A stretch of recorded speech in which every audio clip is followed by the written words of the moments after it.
Hey friend, please subscribe. 1 second for you. Big deal for me. I was going through our Q2 regional sales figures when the door slammed open like a damn battering ram. In walked Erica Barris, Vice President of Operations. No knock, no warning, just stormed in like I owed her rent money. Her heels echoed against the tile, her red folder tucked tight under one arm like a weapon. She dropped it on my desk with a flat slap. "We need to talk," she said. Her tone was cold enough to crack glass. I looked up, pen still in hand, heart barely picking up. "What's going on?" "You'll want to read that," she said, crossing her arms. Her nails were sharp, her blazer perfect. She always looked like she walked straight out of a business magazine. That was Erica. Smart, polished, ruthless as hell. We'd worked together for 6 years. More accurately, I'd worked under her. She never saw me as anything more than a middle manager with decent spreadsheets and a boring tie. I flipped the folder open, skimmed the first page. Legal phrasing. Employment termination. Immediate effect. "You're firing me?" I asked, not angry. Just surprised she didn't have HR do it. "The board made some changes," she said. "We're restructuring. Your position's been deemed unnecessary." Just like that? Just like that. I took a slow breath, shut the folder gently. "Guess that's it then." Her eyes flickered for a second. Maybe she expected me to argue. Beg. I didn't. Because what she didn't know was that I had something in my back pocket. A very different kind of folder. One she'd never seen. "Anything else?" I asked calmly. Erica's mouth tightened. "You'll be escorted out after you pack your things. Your email's already deactivated." Of course it was. She turned and walked out without another word. I looked down at the empty desk in front of me, then out the window. That office, with its stiff chairs and humming AC, had been mine for almost a decade. I knew every nick in the wood trim, every trick to getting the ancient coffee machine to work. I was quiet as I slid the termination letter back into the folder. Stood up, grabbed the framed photo of my father off the shelf. They thought they cut me out. What they didn't realize was that the name on the building used to be his, and mine.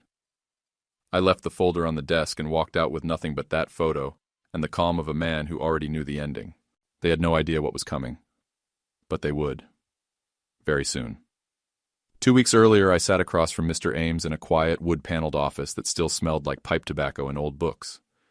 Same office I'd visited with my father a dozen times over the years. Same mahogany desk, same brass lamp with the green glass shade. The clock on the wall ticked with a slow, deliberate rhythm. It was 11:58 a.m.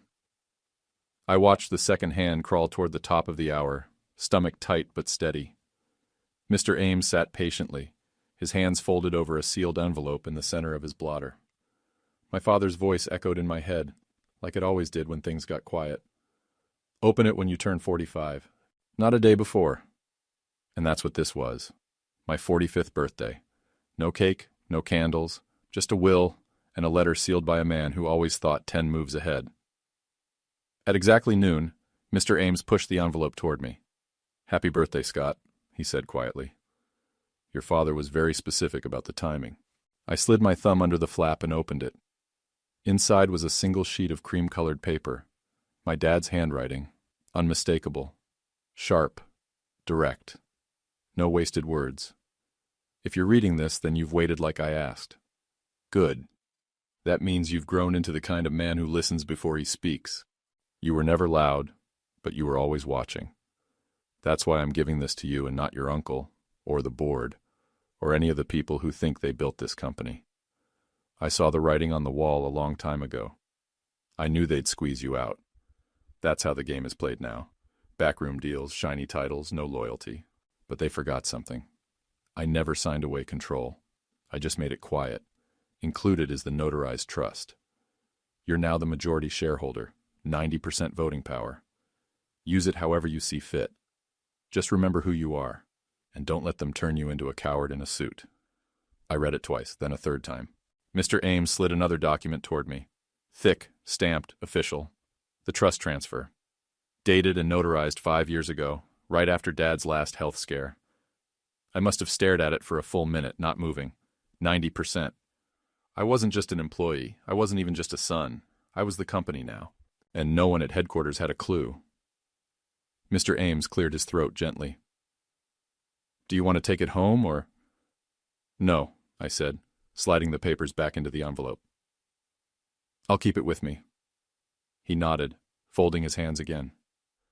Your father loved that place, Scott, but he saw what it was turning into. He said you were the only one who'd know what to do when the time came. I stood, tucking the envelope into the inside pocket of my jacket. Did he say anything else? Mr. Ames smiled faintly. Just that the quietest man in the room usually has the loudest plan. I stepped outside into the sunlight, the downtown streets moving around me like nothing had changed. But everything had. In that moment, the weight shifted. All those years of being overlooked, all those meetings where my ideas got brushed aside, all those times Erica treated me like a replaceable cog, they didn't know. They thought I was just another middle manager with a decent resume and a tame opinion. But now, I held the keys. I was the lock. I was the door. And they were already standing on the wrong side of it. Let them think they cut me out. They were about to find out what happens when the guy they underestimated owns the whole damn chessboard. The next morning, I met Mr. Ames at a greasy little diner off I-90, same spot my dad used to take me after Little League games and company strategy meetings alike. It smelled like burnt coffee and bacon grease, and the waitress still called everyone Hun. Perfect place for a quiet plan to start brewing. Ames slid into the booth across from me, briefcase in hand. No tie, sleeves rolled up, that old-school calm still baked into his bones. You read the whole trust document? He asked, not wasting time. Twice, I said, sipping my coffee. It's airtight. He gave a small nod. Your father made sure of that. I reached into my jacket and pulled out the envelope, laid it flat on the table like a chess piece I was finally ready to move. I want to call a shareholder meeting, I said. Soon? Define soon. Tuesday. Ames raised his eyebrows but didn't argue. That gives us 5 days. I nodded. Plenty of time. He opened his briefcase and started pulling out forms. One item on the agenda? Executive review, I said. Specifically Erica Barris. He glanced up. You want to go in swinging? I want them off balance. Let them think I'm gone. Let them gossip, speculate, relax into the win. And then?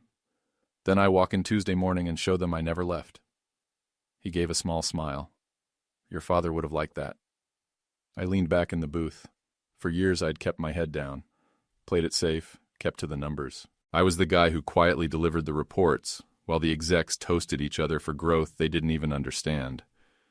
Erica was the queen of that game.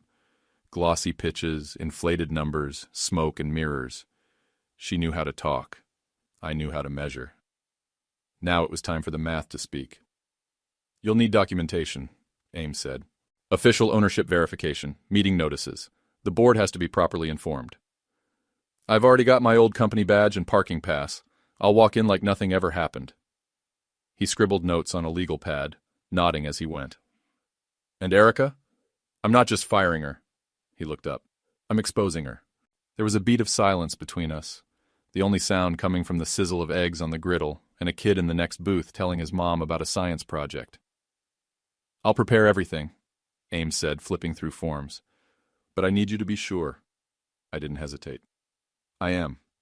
As he gathered the documents and slid them back into his case, I noticed the waitress had dropped off our check without either of us noticing. I paid in cash and left a 20 on top.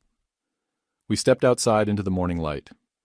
The air had that late spring snap to it, clean and charged. Ames clapped me on the shoulder. You're walking into the lion's den. No, I said. They are. They just don't know it yet. I left with the folder under my arm and a fire in my gut. A real plan. No more being polite. No more nodding in meetings while Erica spun another fairy tale for the board. They thought they kicked me out. They had no idea I was walking them right into their own exit interview. Tuesday was coming fast. And this time, I wouldn't be sitting quietly in the back of the room. Monday morning, I drove 2 hours north to a low-rise office park that most of the company had forgotten even existed. Tucked behind a pharmacy and an abandoned mattress store was the audit department, a lonely cluster of cubicles that once reported directly to my father. After he passed, it was shuffled into a corner and left to die slow. But one person never left, Margot King. Margot had been with the company for over 30 years. Gray bob, orthopedic shoes, glasses always sliding down her nose, The kind of woman nobody noticed at company picnics. But she had been my dad's secret weapon. She didn't miss things, especially when people hoped she would. I found her in her cubicle, typing with 2 fingers, a calculator beside her that looked older than I was. She looked up as I approached. "Well," she said. "About damn time." I blinked. "You were expecting me?" She nodded toward the chair beside her desk. "Your dad told me this day would come. Said you'd need help cleaning up the mess once the vultures got too bold." I sat down, still trying to catch up. "You have something?" She turned, opened a drawer, and pulled out a thick binder. It hit the desk with a satisfying thunk. "I started compiling this 2 years ago," she said, flipping it open. Back when Erica started restructuring teams and padding quarterly numbers. I scanned the first page. Expense reports with flagged items. First-class flights disguised as client travel.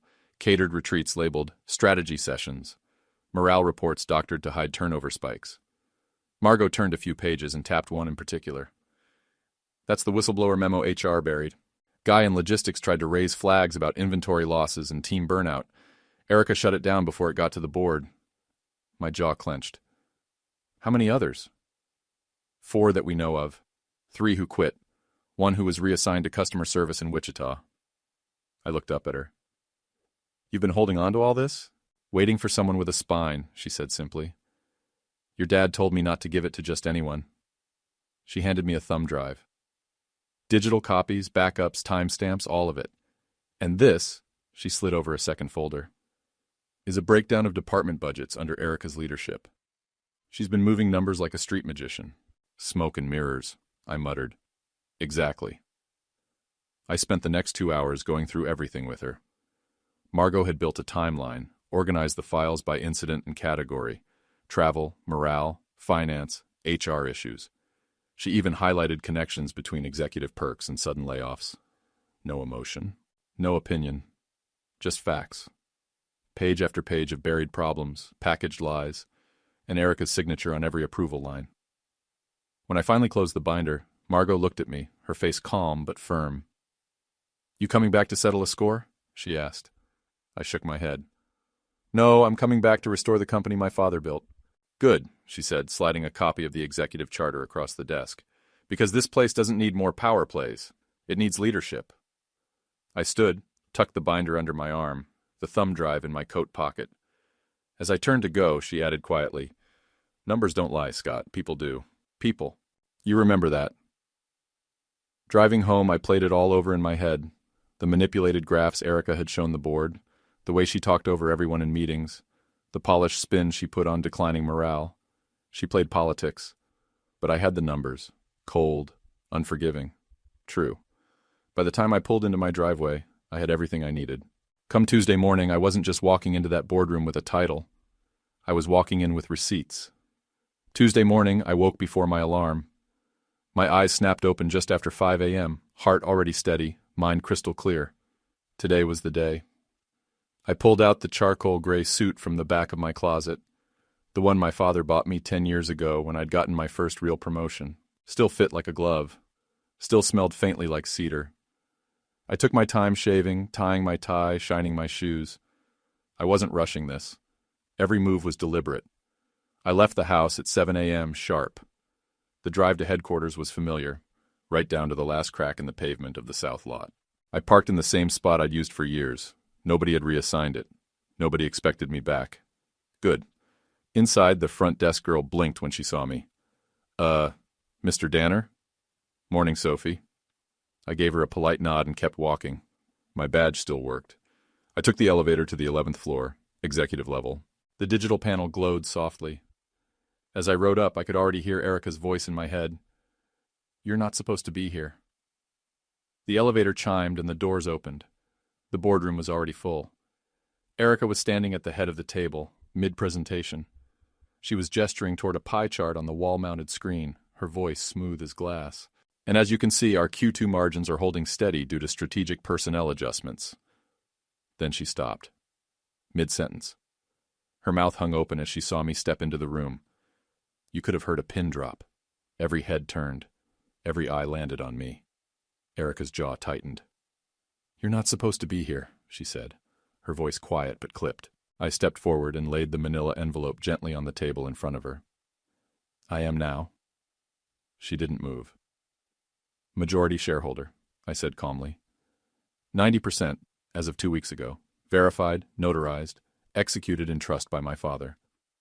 I believe you remember him. He's the one who started this company. Someone, I think it was Brian from legal, reached for the papers and began flipping through them. You could see the color drain from his face. Across the table, 2 board members leaned in, whispering. Another cleared his throat and adjusted his tie. Erica didn't say a word. I took the open seat at the far end, near where the junior VP usually sat, the spot I used to take when they'd let me in the room. I opened my folder and laid out the documentation. Ownership transfer, shareholder voting rights, special meeting clause, every signature checked, every seal valid. This is a hostile stunt, Erica finally said, but even she sounded unsure. No, I said, lifting my eyes, this is ownership. Legal, binding, and effective immediately. Silence. The room didn't know what to do. Split between confusion and realization. Some were already hedging in their seats, mentally calculating who to align with. I let the moment hang. Then I spoke clearly. There will be one item on today's agenda, executive leadership review. A quiet rustle moved through the boardroom. Some heads nodded, others stayed frozen. Erica's hands clenched at her sides. You can't just walk in and take over. You fired me last week, I said. But it turns out you can't fire the man who owns the scoreboard. She opened her mouth to respond, but no words came out. I sat back in the chair, adjusted my cuffs, and gave the board a calm nod. Let's begin.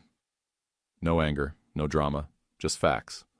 The rules had changed, and I was the one writing them now. The room was dead silent. Erica hadn't moved from her spot at the head of the table, but she looked smaller now. Her arms still crossed, her expression tight, eyes flicking from board member to board member, like someone searching for backup that wasn't there. I stood up. Effective immediately, I said, voice clear and measured. I'm making a motion to remove Erica Barris as Chief Executive Officer. A few board members shifted in their seats. One scribbled something nervously in a notepad. The HR rep opened her mouth like she might speak, then closed it again. The company secretary, Lorraine, looked stunned. Do we have a second? I looked her straight in the eye. We don't need one, she blinked. I'm sorry? I slid the document forward. The ownership verification. 90% voting control, I said. According to company bylaws, that gives me full authority to unilaterally pass or deny board motions. A long silence fell. Lorraine read the document slowly. When she got to the last page, her hand dropped from her mouth and landed on the table with a soft thud. She looked over at me. It's valid, Erica finally exploded. This is insane, she snapped, voice rising. You're doing this out of spite. This isn't leadership. This is a vendetta. I didn't flinch. This is math, not a grudge. You waited until we let you go, then you swooped in like some tyrant, she spat. Do you even know how complex this job is? I do, I said, because I spent 10 years watching you do it badly. She looked around the room, waiting for someone to defend her. Nobody spoke. Someone coughed. Brian from legal took off his glasses and wiped them. I think, he said carefully, we should allow the ownership rights to proceed as outlined. She turned to him. You too? Brian didn't answer. A woman on the far end of the table, Mira from strategy, said softly, Honestly, Erica, it's been a long time coming. Erica froze.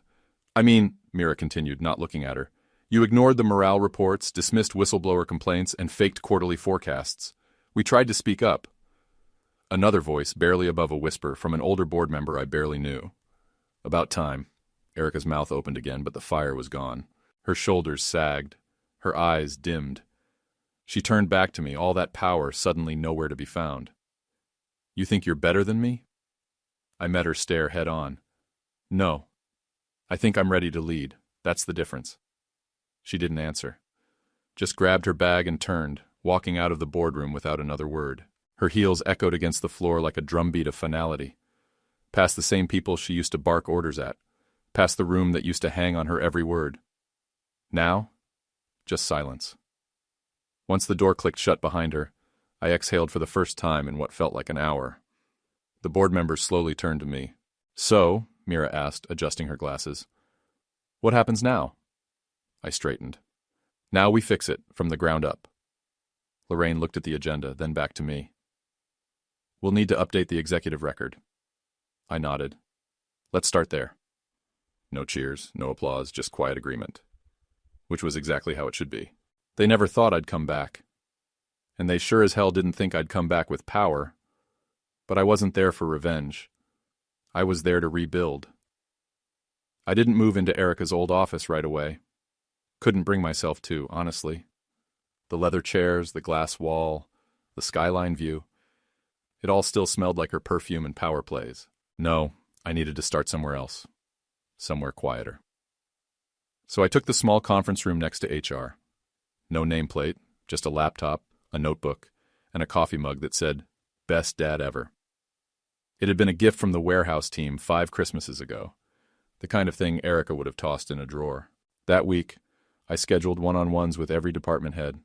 No emails, no memos, just showed up with a legal pad and asked for 30 minutes of their time. Then I asked for another 30 with the people under them, and then with the people under them. I sat with dispatch coordinators, junior devs, procurement analysts, interns who still wore their badge lanyards like honor medals. I asked them the same 3 questions. What's not working? Who's being overlooked?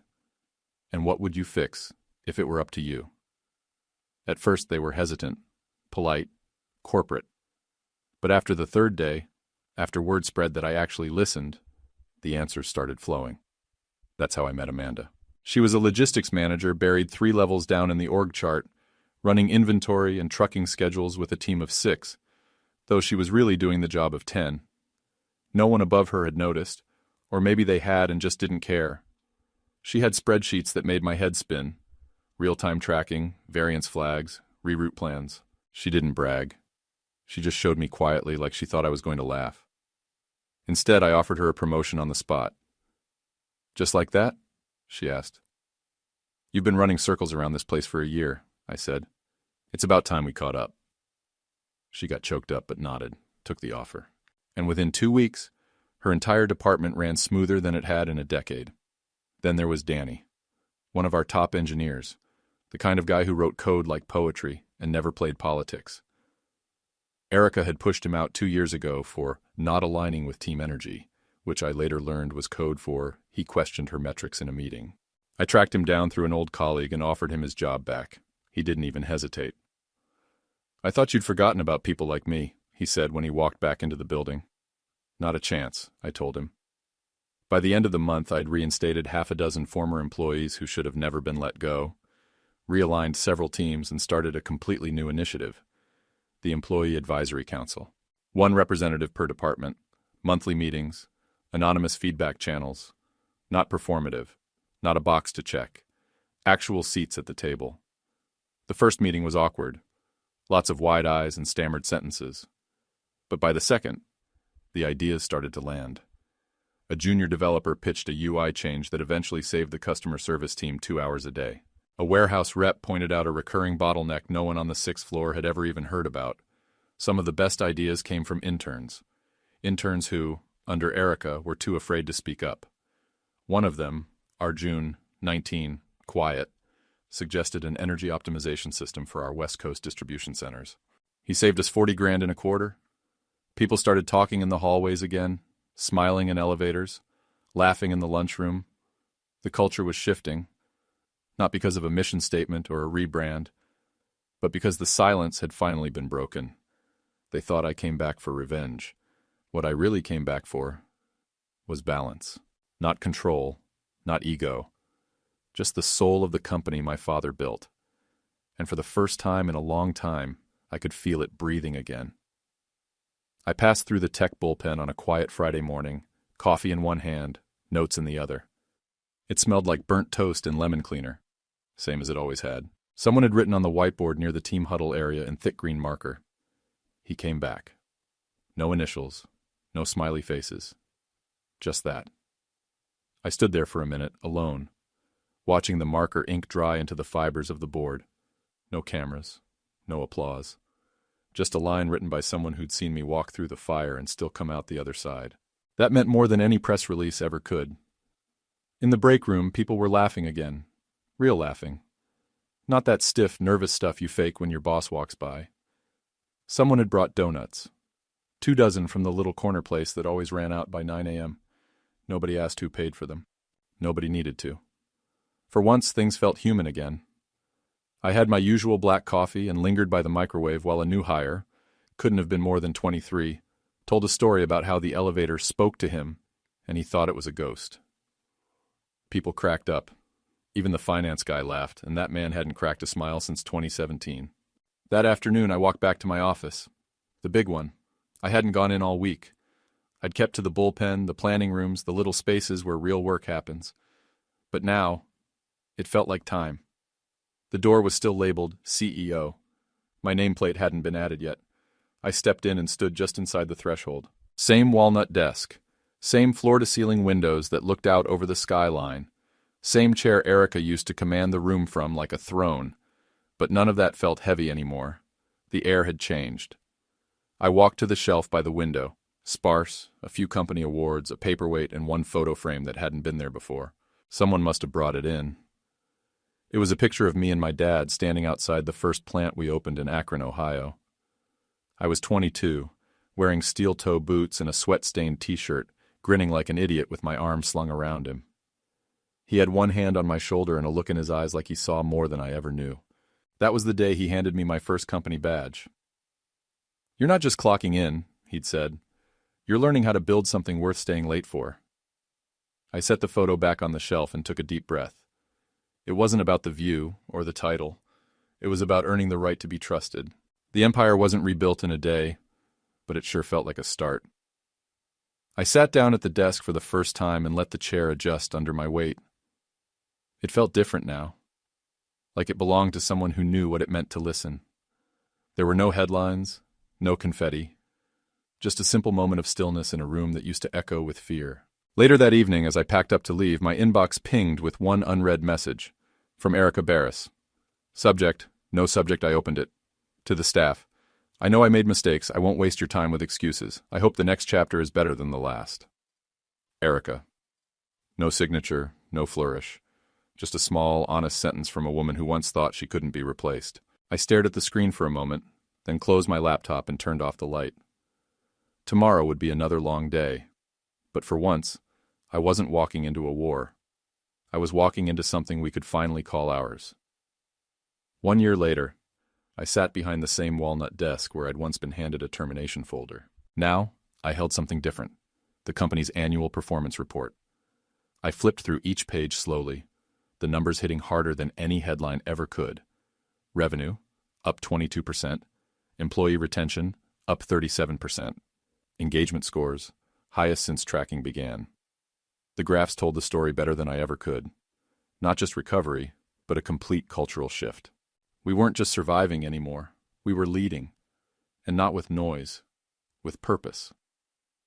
I looked up from the report and out the window. The same skyline, but it felt different now. Like it finally belonged to the company again. Not to the people who used to hoard power behind tinted glass and buzzwords. Downstairs, the halls were buzzing. I could hear laughter from the design team's area. The break room had been remodeled into a co-op-style cafe, suggested by an intern, funded by a collective vote. The employee-led advisory council now had its own budget and authority to make decisions without waiting for top-down approval. People weren't afraid to speak up anymore. They didn't have to whisper ideas. They pitched them out loud. Even the boardroom had changed. Half of the old guard had quietly stepped down, replaced by people with fresh eyes, diverse voices, and no interest in empty rituals. At the annual shareholders meeting, I stood in front of that new board. Same room where I'd once been fired. Only now, every chair faced me with expectation instead of suspicion. I held up the report. "This isn't about quarterly success," I said. "It's about building something people want to stay part of. Leadership isn't about control. It's about service. And that starts with listening." There was no roaring applause. Just steady, sincere clapping. The kind that lingers because it's real. As I left the room, I passed by Amanda, now director of logistics, chatting with a junior analyst who used to be afraid to speak in meetings. They were planning a pilot project together, on equal footing. Danny, our lead engineer again, had just gotten a patent approved under the company's name. He smiled when he saw me, nodded once. We didn't need words. He knew I'd had his back. Always would. And then there was Arjun, the once shy intern, now full-time operations coordinator, leading a team of 3 on a systems overhaul. The same finance guy who used to roll his eyes at interns? He now worked under Amanda. Called her the best boss he'd ever had. Funny how things change. I walked back to my office, set the report down, and sat for a moment with nothing but the hum of a quiet building filled with people who no longer feared the top floor. They thought the win was coming back as CEO. But that was just a title. The real win? Earning their respect, and never letting go of it. YouTube picked this for you.